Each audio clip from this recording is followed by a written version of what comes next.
You will hear a number of different recordings and you'll have to answer questions on what you hear. There will be time for you to read the instructions and questions, and you'll have a chance to check your work. All the recordings will be played once only. The test is in 4 sections. At the end of the test, you will be given 10 minutes to transfer your answers to an answer sheet. Now turn to Section 1. Section 1. You will hear a telephone conversation between a travel consultant and a customer. First, you have some time to look at questions 1 to 4.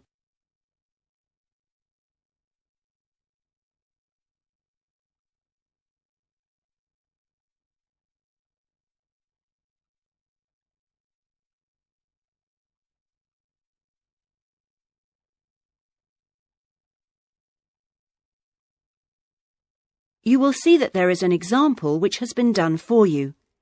On this occasion only, the conversation relating to this will be played first. Good afternoon, Dreamtime Travel. How can I help you? Oh, hello. I'm interested in the holidays you offer along the coast near here. Yes, we operate several tours up the coast.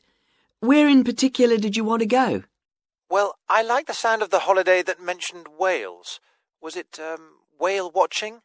Oh, that's our whale watch experience. It's very popular, and it's based in a lovely little town with nice beaches. The holiday is called Whale Watch Experience, so Whale Watch Experience has been written on the form. Now we shall begin. You should answer the questions as you listen because you will not hear the recording a second time. Listen carefully and answer questions 1 to 4. Good afternoon, Dreamtime Travel. How can I help you? Oh, hello. I'm interested in the holidays you offer along the coast near here. Yes, we operate several tours up the coast. Where in particular did you want to go?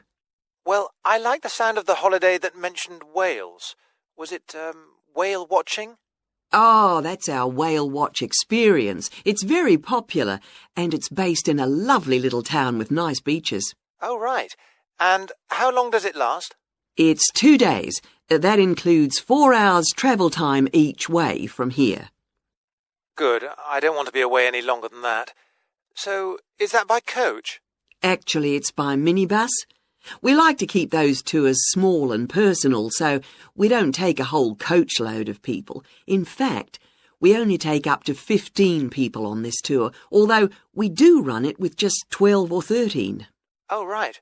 So, do you run these tours often? Well, it depends on the time of year. Of course, in peak times, like the summer holidays, we do them every weekend, but at the moment, it's usually once a month at most. And when is the next one going? Let me see. There's one in 3 weeks' time, which is April the 18th, and then we don't have another one until June the 2nd. All right. And is April a good time to go? Pretty good, though the really good time is later in the year. I have to say, though, that the whale sighting is only one of the many things offered. Really? Yes, the hotel itself where you stay has great facilities. It's called the Palisades. The Paris what? No, it's actually the Palisades. Pallissades. It's right on the main beach there. Oh, I see. All of the rooms have nice views, and the food is really good there too. Oh, right. Before you hear the rest of the conversation, you have some time to look at questions 5 to 10.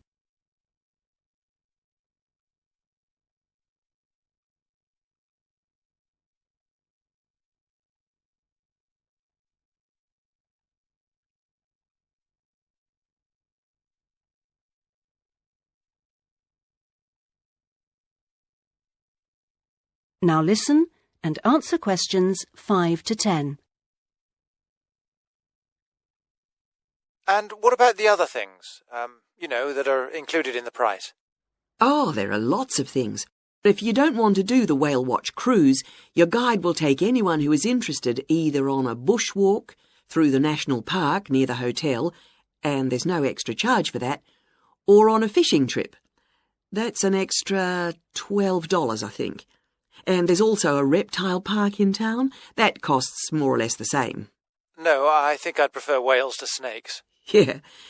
And if you just want to relax, you're free to sit by the hotel pool or go down the beach. Oh, and they also have tennis courts at the hotel, but you have to pay for those by the hour. But there are table tennis tables downstairs, and they're part of the accommodation package. Just speak to your guide. Well, that sounds good. So how much is the basic tour price?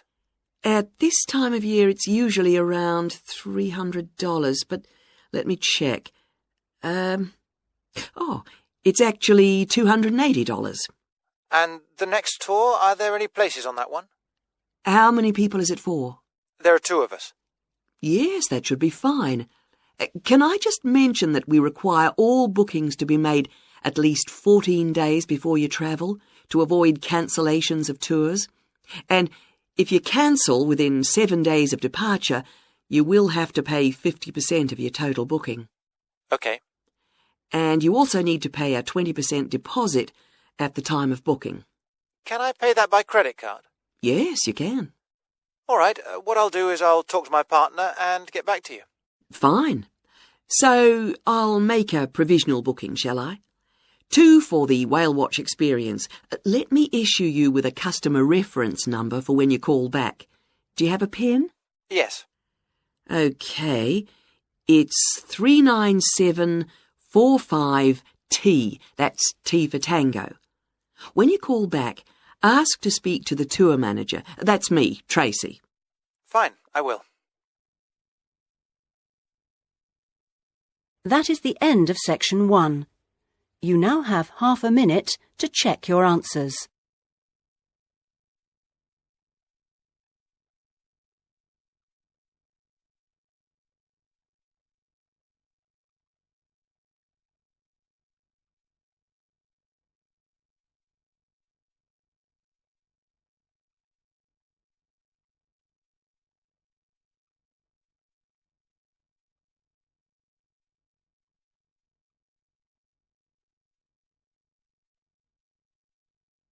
Now turn to section 2.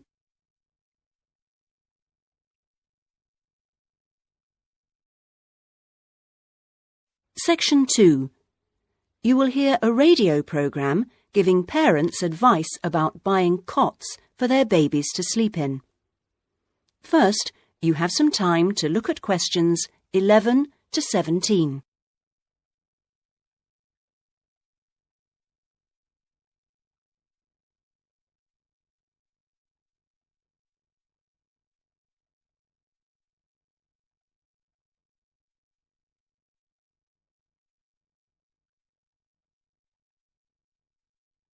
Now listen carefully and answer questions 11 to 17.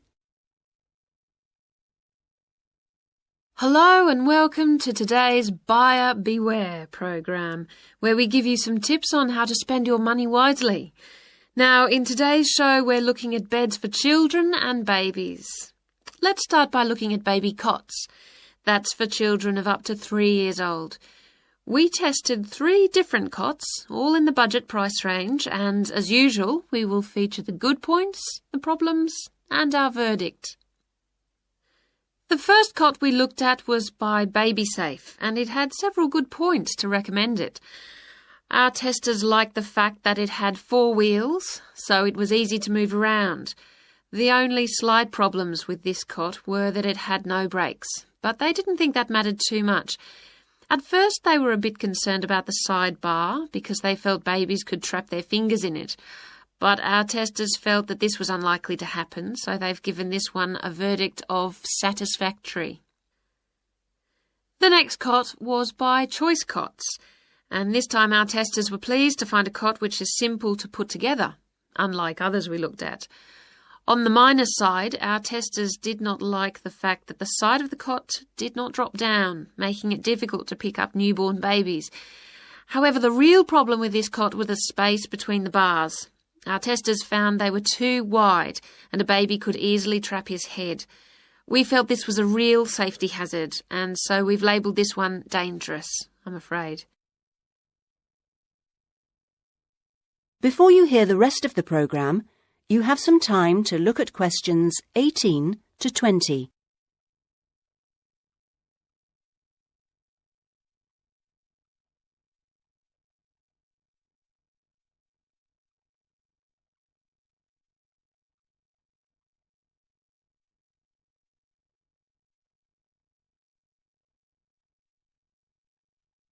Now listen and answer questions 18 to 20.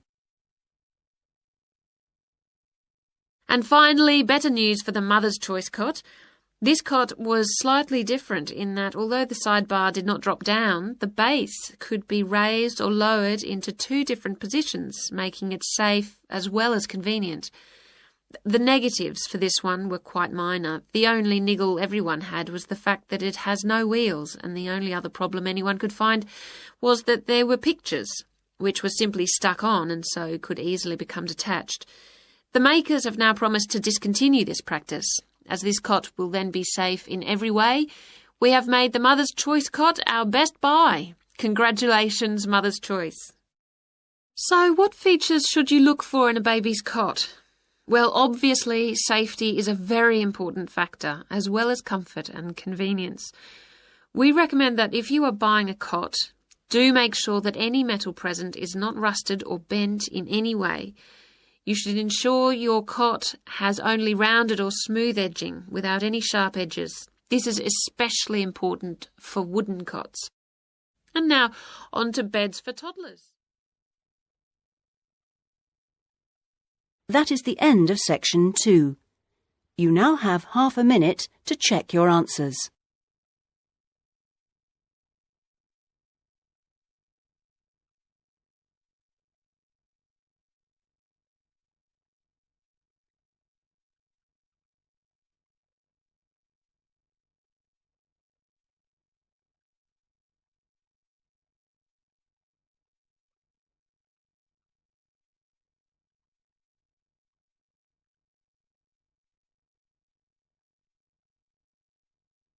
Now turn to section 3.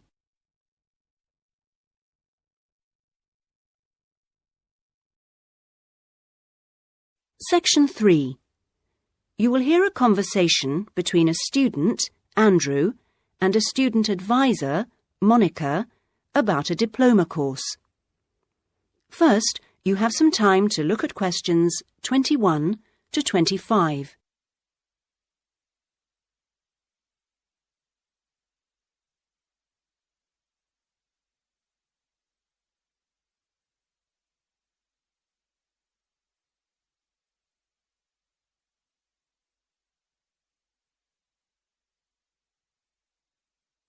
Now listen carefully and answer questions 21 to 25. Excuse me, I was told to come here for advice about management diploma courses. You've certainly come to the right place. Hi, my name is Monica. Nice to meet you. My name is Andrew Harris.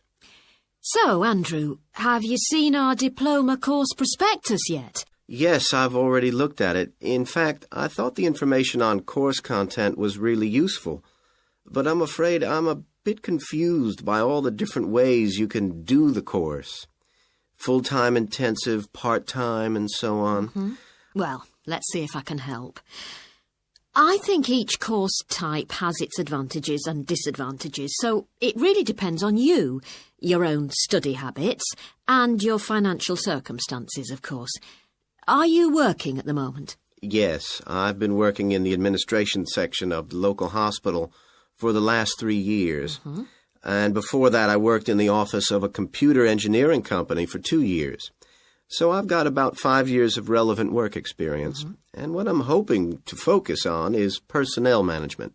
I see. And are you planning to leave your current job to study, or are you thinking about just taking a year off?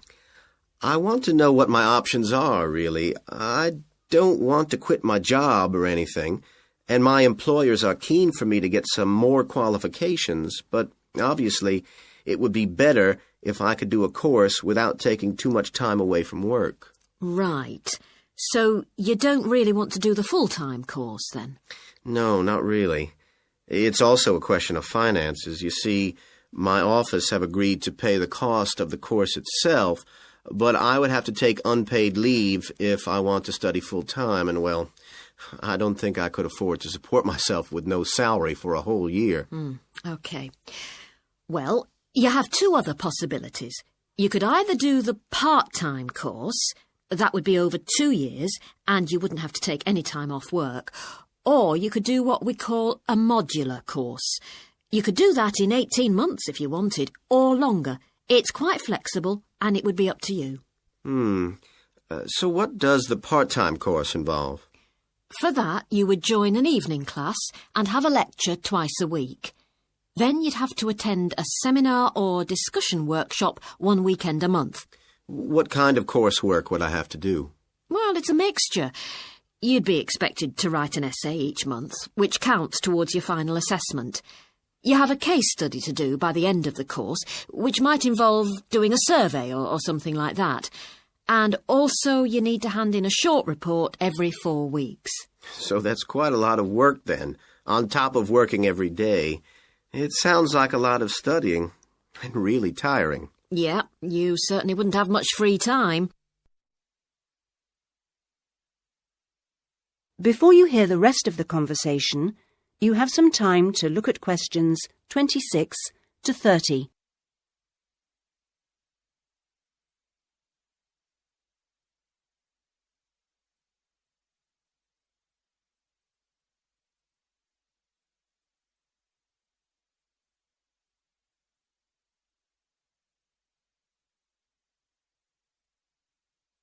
Now listen and answer questions 26 to 30. What about the modular course? What would I have to do for that? Well, that's where you get the opportunity to study full-time for short periods. That way you can cover a lot of coursework and attend lectures and seminars during the day. And each module lasts for 1 term, say about 12 weeks at a time. There are obvious advantages in this. The main one being that you can study in a much more intensive way, which suits some people much better.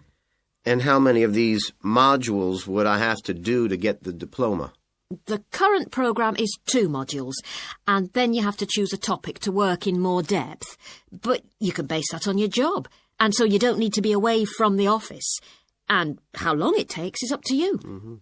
The important thing is that you don't have to study and work. You can focus on one thing at a time.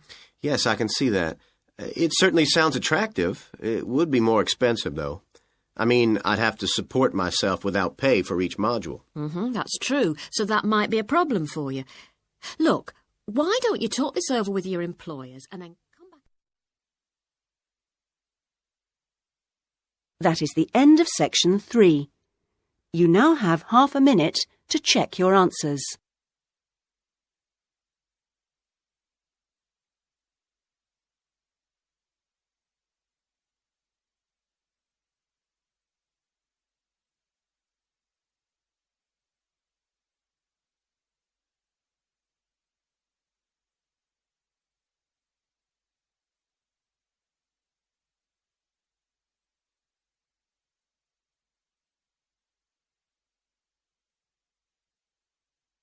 Now turn to section 4.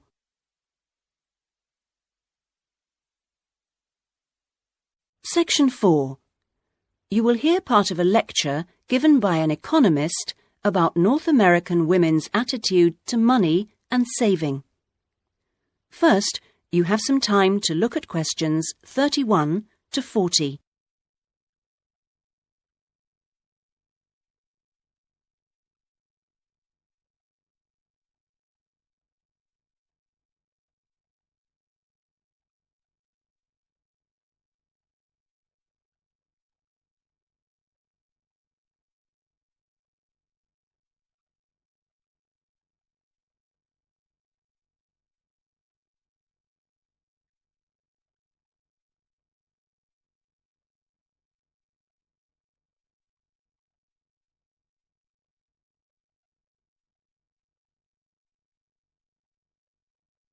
Now listen carefully and answer questions 31 to 40. Okay, so we've been looking at the attitudes of various social and cultural groups towards the management of their personal finances, how important they feel it is to save money, and what they save their money for. One aspect that we haven't yet considered is gender. So if we consider gender issues, we're basically asking whether men and women have different attitudes towards saving money, and whether they save money for different things. Back in 1928, the British writer George Bernard Shaw wrote in his Intelligent Women's Guide to Socialism and Capitalism that a man is supposed to understand politics, economics, and finance, and is therefore unwilling to accept essential instruction. He also said, a woman, having fewer pretensions, is far more willing to learn. Now, though these days people might question a lot of the assumptions contained in those statements, recent research does suggest that there are some quite fundamental differences between men and women in their attitudes to economic matters. Let's look at what men and women actually save for. Research studies of women in North America have found that women are far more likely to save for their children's education, and they are also more likely to save up in order to buy a house one day. The same studies have found that men, on the other hand, tend to save for a car, which, by the way, takes a surprisingly large amount of the household budget in North America. But the other main priority for men when saving money is their retirement. When they're earning, they're far more likely to put money aside for their old age than women are. Now, this is rather disturbing, because, in fact, the need for women to save for their old age is far greater than for men. Let's consider this for a moment. To start with, it is a fact that throughout the world, women are likely to live many years longer than men, so they need money to support them during this time. Since women are likely to be the ones left without a partner in old age, they may therefore have to pay for nursing care, because they don't have a spouse to look after them. Furthermore, the high divorce rates in North America are creating a poverty cycle for women. It is the divorced women who will most often have to look after the children, and thus they need more money to look after not just themselves, but others.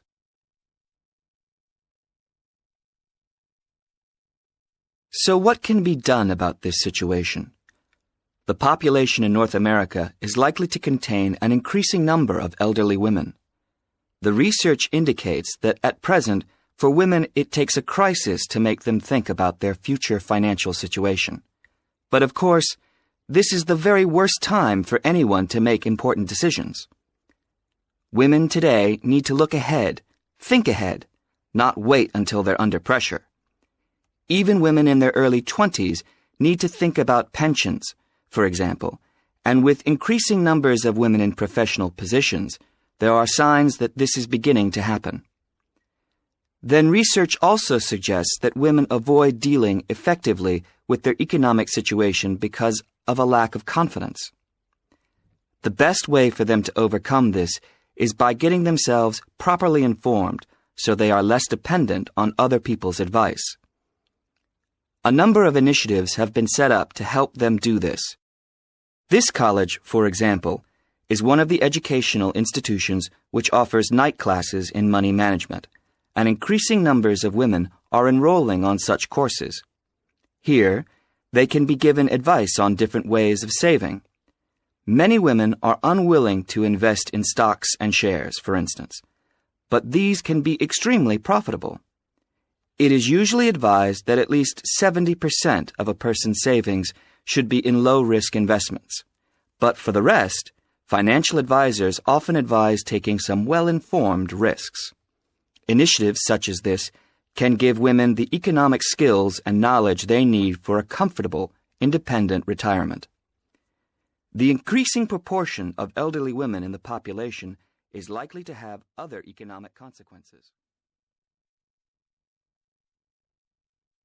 That is the end of section 4.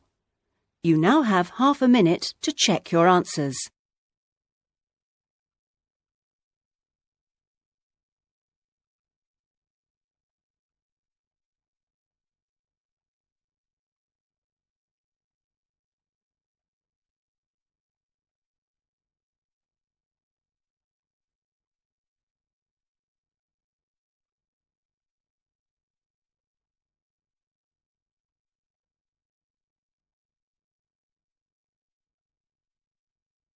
That is the end of the listening test.